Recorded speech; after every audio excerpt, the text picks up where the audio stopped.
Hi, I'm Nels Jensen with the Business Press. We are visiting with Iddo Benzeevi, who is the CEO of Highland Fairview, a large-scale developer of commercial and industrial properties.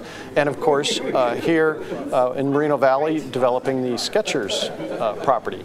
We're here at the UCR Beacon Economics Economic Forecast event, and you talked on the panel earlier just about the opportunity that this development presented to build a really efficient sustainable green facility. Tell us a little bit more about that.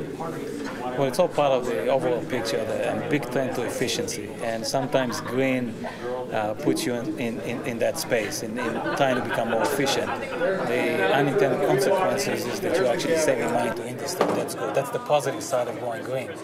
The real trend, the global trend, is into efficiency, meaning that companies used to think that more distribution centers closer to your customers was the model to go, the most efficient model to operate globally.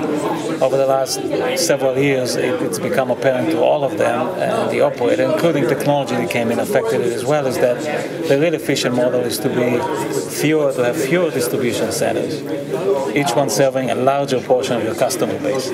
So what you see is a trend into much larger facilities, like the one we're building is 1.8. For distribution, right. For logistics, and in the broader sense of the word, that industry is evolving. Most of the money in the world was made in manufacturing. It's now shifted to logistics. And if you look at the big companies we have today, if in the broader sense of definition, they're all logistics companies. Walmart, for example, they look at it as a retailer, but they're a very sophisticated logistics company. Absolutely, right. Nike, the largest larger company, right, for sports, whether equipment or apparel, don't make one shoe. They're really a big logistics company. They design the product and take it all the way through the chain and to the customer. So really, they are logistics companies. What we're building is a piece of infrastructure in that overall right, and in fact, Skechers will be used as a corporate headquarters and more than just a warehousing distribution facility. Right. Now, we heard on the panel about the same thing you're talking about. Really, these real large-scale industrial spaces are in the highest demand now, and in fact, there will be an uptick in building of those going on. I know Home Depot is going to be opening up its new rapid deployment center in Ontario in a couple of months as well. So, you know, and that's been one of the opportunities in the Inland Empire is that, hey, this is one of the few places you can build these, but really, as you pointed out, there isn't as much land to do that as a lot of people think. There really isn't. The perception over the last 60 years in the LA basin was that you can always go 100 feet further, buy 100 acres, put up a building, and move on. Well, the cup has been filled. There's no place to move anymore. We pretty much fill up the basin all the way to the hillsides, the mountainsides. So if you look back in the Inland Empire, west in our region, there was about 10 square miles available for industrial development. It's now down to 700 acres. So if you go to Ontario, Fontana, some of the other areas, there's really no land left to build any large-scale projects,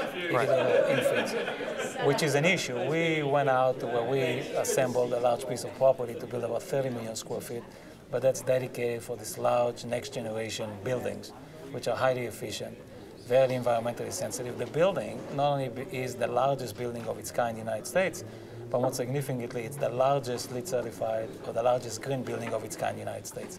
So that's a perfect example where going green actually yields certain efficiencies which are good for business. Sure, which is, you know, I believe it'll replace the Dr. Pepper Snapple facility in terms of the largest, you know, that's going up in Victor Valley. Even though there's less land available, so there's limited for these large-scale developments, the cost of land is just one fraction of the total cost really that goes into these companies. Really, it's more about efficiency in operations than about land. Correct. Land there's a misnomer. People think that people are coming out to this region for cheap land. Nobody likes to pay more than they have to, but the reality is that the entire cost of logistics, meaning getting the product from China on a ship to LA Long Beach to the port, trucking it to your distribution center, paying rent, paying your employment, all of that is about 2.7% of the cost of a product. Rent or real estate component of it is 0.7. So it's a very small fraction. You could literally double it, and they don't print money small enough to, you know, if you have a product that's $7.95 on a shelf in a Walmart, you can double the rent in the DC and the distribution center, and they don't print money small enough. It'll be 2.7% or 0.7% for the rent or the real estate as part of that $7.95. they don't make, it's less than a fraction of a cent. It doesn't make the difference. All right. I'm Nels Jensen with the Business Press. We've been visiting with Iddo Benzeevi of Highland Fairview. We'll be back in a minute.